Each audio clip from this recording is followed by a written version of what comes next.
There is a petition sitting in the Dutch parliament right now. It has 174,000 signatures on it. And what it's asking for is something that almost nobody believed was possible even a year ago. It's asking the Netherlands national football team, one of the favorites to win the 2026 World Cup, to not go, to stay home, to refuse to play in the biggest football tournament in history. 174,000 people in a country of 17 million submitted formally, officially, to the Dutch House of Representatives. And here's what makes this story more interesting than it might appear at first glance. Because the Netherlands is not the only country having this conversation. Germany had it, Spain had it, the United Kingdom had it, France, Belgium, Denmark. The conversation spread across European football like a slow fire through dry grass. And it all centered on one simple, uncomfortable question. Should European football be at the 2026 World Cup at all? The Dutch Football Federation, the KNVB, has said they are going. They are going for now. That phrase, for now, chosen very carefully by their own president, tells you something. It tells you this conversation isn't over. So today, we're going to walk through the entire story, not just the Dutch petition, but the full picture of what Europe's boycott debate looked like, where it stands right now with 21 days to go, and what it actually means for football. Because behind the headlines and the politics, there's a genuine football story here about fans, about players, about what it means to compete when your own people are asking you not to. Let's get into it. The petition, what it is and where it came from. Let's start at the beginning, because the Dutch boycott movement didn't come out of nowhere. It was launched by a journalist named Toon van de Kukken, a well-known figure in the Netherlands, someone with a track record of using media and public campaigns to drive political conversations. The petition he created made a direct argument. By sending the Dutch national team to the United States this summer, the Netherlands would be, in his words, legitimizing certain policies. He called on the KNVB, the Dutch government, and the players themselves to refuse participation. The petition went online, and within days, it was moving faster than anyone expected. By the time it was formally submitted to the Dutch House of Representatives on March 24th, it had passed 170,000 signatures. By the time of this video, that number had reached 174,000. To put it in scale, the Netherlands has a population of about 17 million people. Getting 174,000 of them to actively sign a petition, not just like something on social media, but commit their name to a formal parliamentary document, is a significant act of public mobilization.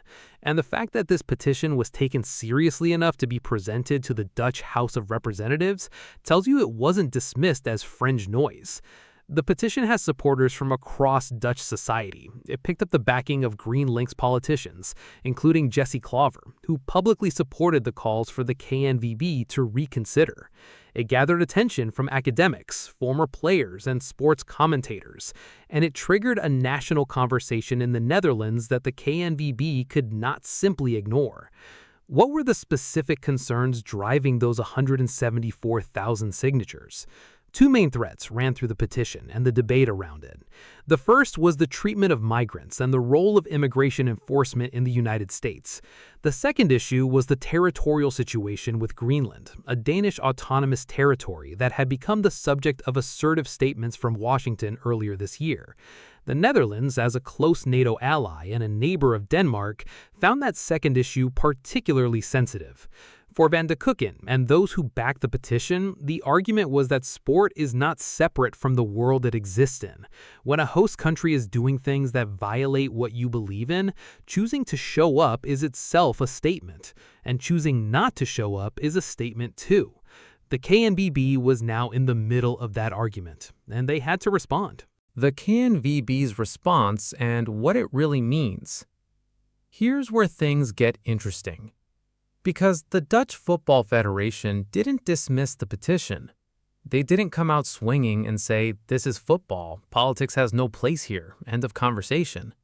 They said something much more careful, and that careful language is worth paying attention to. Frank Pauw, the president of the KNVB, said publicly that the Netherlands would so far not boycott the 2026 World Cup. Two words: So far. Not "we are going," not "this decision is final." So far.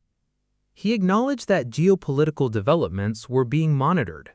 He acknowledged that the situation was evolving rapidly. He said the KNVB was in constant contact with FIFA, UEFA, the Dutch Ministry of Foreign Affairs, and embassies. The Federation's Secretary General, Gijs de Jong, issued a formal statement on the KNVB's official website. He said the organization was alert and flexible, that they were closely monitoring international developments, and that the players' ability to focus fully on football remained the top priority. He also said something that stuck with a lot of people. Nothing unites the Dutch people more strongly than the national team. That last line wasn't just a football statement. It was an argument for participation. It was saying the national team being at the World Cup is itself an act of national unity. It brings people together in a way nothing else does. Pulling them out of the tournament doesn't send a message to anyone in Washington. It just takes something away from the Dutch people at home. The main sponsor of the Dutch national team, the financial institution ING, declined to comment on any potential boycott scenario, saying they would defer entirely to the KNVB's decision. That's the kind of response that big sponsors give when they genuinely don't know what the answer is going to be. Now, there's a crucial structural point here that explains why the KNVB's language stays so measured. Football associations are bound by FIFA statutes. Under FIFA's rules, if a federation withdraws from a scheduled competition without sufficient cause, and sufficient cause has a very specific legal meaning in FIFA's framework, they face fines, suspensions, and potential expulsion from future competitions. That's not a threat FIFA makes quietly. When Russia was banned from international football after the invasion of Ukraine in 2022, it wasn't allowed to play a competitive match for years. FIFA showed the football world exactly what that kind of sanction looks like in practice. So, a national football federation considering a boycott isn't just making a political choice. It's also making a financial and sporting calculation with enormous consequences.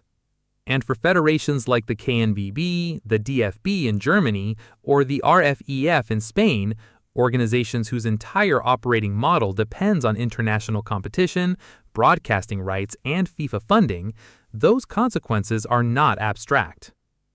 The broader European conversation. But the Netherlands wasn't alone in having this conversation, not even close. The boycott debate spread across European football in a way that hadn't been seen since the discussions around Russia 2018 and Qatar 2022, and arguably even more intensely because this time it involved nations that are FIFA 2026 hosts' closest NATO allies. Germany was perhaps the most striking case. Oke Gottlieb, the president of FC St. Pauli and a vice president of the German Football Association, called publicly and directly for the conversation about a boycott to begin. He told the Hamburger Morgenpost newspaper that in his view, the time to have that conversation had definitely come. He drew an explicit comparison to Qatar 2022, noting that European football spent years debating the ethics of that tournament. He asked why the same scrutiny wasn't being applied now. Reports emerged in early March that the likelihood of a German boycott was being described in some circles as 100% if Spain decided to withdraw first.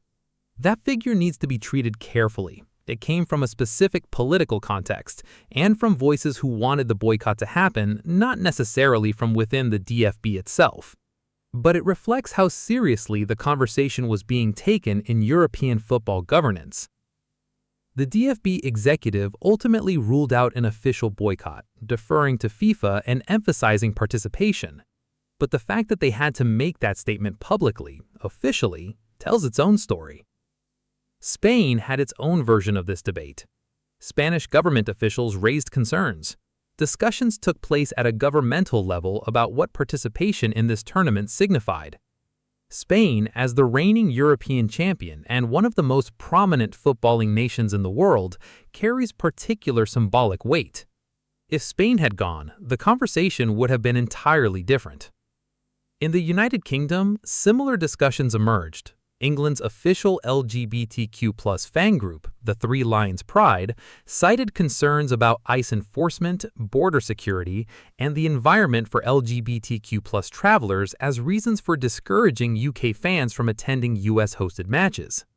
That's a fan-level conversation, not a federation-level one, but it reflects the same underlying anxiety. France's sports minister stated in late January that there was no desire for a boycott, prioritizing football's unifying role.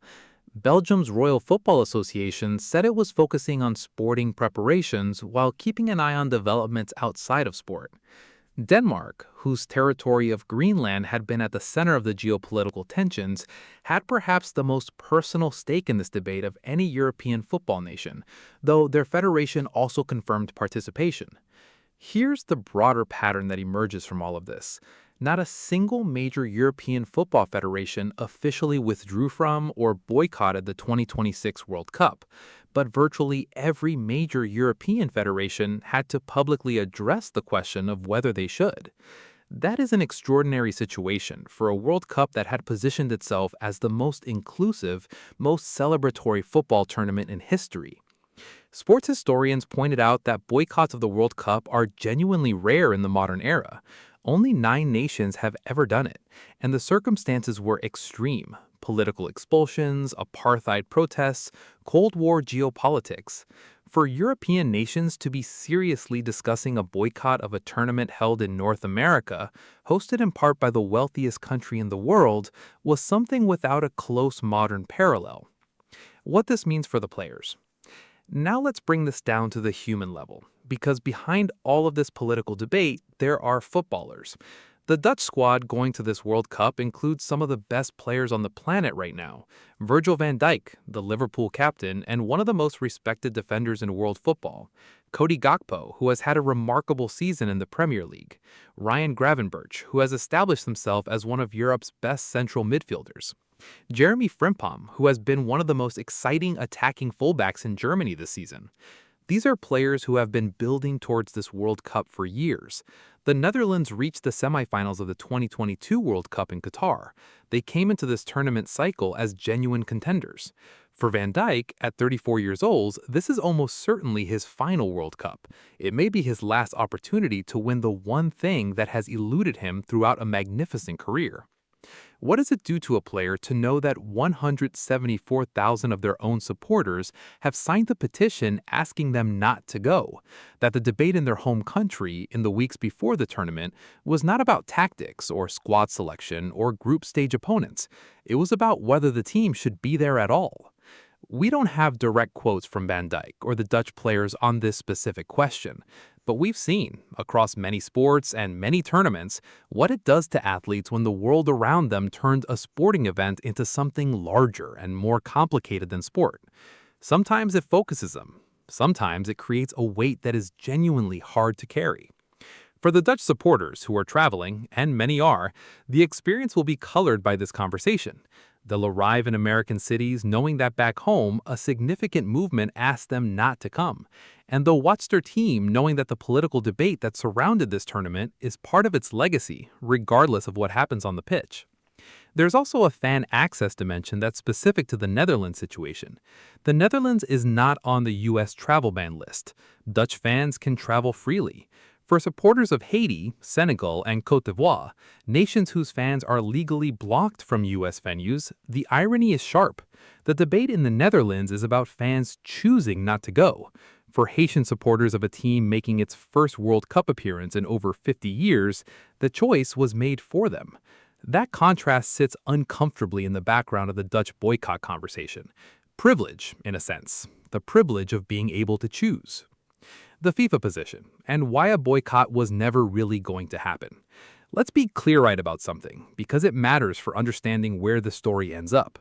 A full national team boycott of the 2026 World Cup was never realistically likely, and not because the concerns driving the conversation weren't real, they were, but because the structural mechanisms of football governance make it nearly impossible.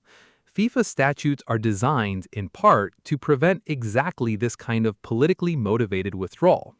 And they're designed that way deliberately because FIFA operates across 211 member federations in countries with wildly different political systems, alliances, and values. If every federation could pull out of tournaments based on disagreements with the host country's government, the World Cup would become ungovernable. The Russia precedent is instructive, but different. Russia was banned by FIFA. That was an external decision imposed by the governing body under enormous international pressure in response to a military invasion. That's not the same as a European nation voluntarily withdrawing because of policy disagreements with a host country. FIFA's leadership made it clear throughout the boycott debate that they considered mass withdrawal unlikely and that teams which withdrew without cause would face sanctions. For federations like the DFB and the KMVB, the financial reality is stark. Participating in the World Cup generates enormous revenue from FIFA prize money, from broadcasting deals, from merchandise, from sponsorships that activate specifically around tournament participation. Walking away from that is not a symbolic act. It's a financial catastrophe for the organizations involved, with consequences that ripple through every level of the sport in that country, from grassroots development funding to women's football investment. Tribuna's analysis in January put it plainly. Withdrawing from a scheduled competition invites sanctions, fines, suspensions, or even expulsion. For federations that rely on public funding and political goodwill, that dual dependency leaves them uniquely vulnerable. Sympathy for the concerns, the analysis concluded, doesn't pay the fines. So the outcome was never really in doubt from a structural standpoint. Every major European nation confirmed its participation. The Netherlands confirmed participation. The boycott debate peaked, generated enormous conversation, and then the football reasserted itself. But here's the bigger issue. The fact that it happened at all, the fact that the question had to be answered publicly, seriously, by every major European federation will be part of the story this tournament tells about itself. FIFA can't simply file it away and move on. The conversation about where the World Cup goes, who gets to host it, and what responsibilities hosting comes with, that conversation is now louder than it was before. The bigger picture, what this changes. There's a longer arc here that goes beyond this one tournament. The 2026 World Cup debate, including the Dutch petition, the European boycott discussions, and the fan access concerns we covered in previous videos, has accelerated a conversation inside football governance that was already beginning. It's a conversation about what it means to award the World Cup to a country, what guarantees are required, what happens when those guarantees are tested. FIFA has human rights commitments embedded in its hosting criteria. Those commitments now have a track record of being publicly scrutinized in ways they weren't a decade ago. Qatar 2022 started that process. FIFA 2026 has deepened it. The best case scenario from here is that the tournament happens, the football is extraordinary, fans travel safely, and the boycott debate fades as the best players in the world remind everyone why they love this game. That's a genuinely realistic outcome. Football has an extraordinary capacity to pull attention back to what happens on the pitch once the whistle blows. The realistic middle ground scenario is that some of the tensions persist throughout the tournament. Stories about fan access, about the atmosphere in venues compared to what was promised, about the distance between the most inclusive World Cup ever and the experience of supporters trying to get there. Those stories will run alongside the football. And the longer-term outcome, the one that will be written about in histories of the sport, is that 2026 becomes the tournament that forced a genuine reckoning with how football governs itself in an increasingly complicated world. The Dutch petition, with its 174,000 signatures, is a small but real piece of that reckoning. What FIFA does with the 2030 tournament and beyond, how it approaches host selection, human rights criteria, fan access guarantees, and the relationship between geopolitics and sport will be shaped partly by what happened over the next 2 months. The football world is watching. All of it. So here's where we are on May 21st with 21 days until kickoff. 174,000 Dutch citizens signed the petition asking their national team not to go. The Dutch FA said they're going, for now. Germany had the same debate. Spain had the same debate. Virtually every major European football federation was asked, publicly and formally, whether they should participate in this World Cup. They're all going. The boycott never happened at the federation level, but the conversation it generated was real, and it reflected genuine concerns from supporters, journalists, football administrators, and ordinary fans across the continent. The Dutch squad, Van Dijk, Gakpo, Gravenberch, and Frimpong, and the rest, will be in the United States this summer. They'll compete. And if the tournament runs the way football usually does, the football will eventually be louder than everything else. But here's the question this moment raises is one I genuinely want to know your answer to. When football and the world outside it pull in different directions, when fans are asking one thing and the sport is doing another, where do you stand?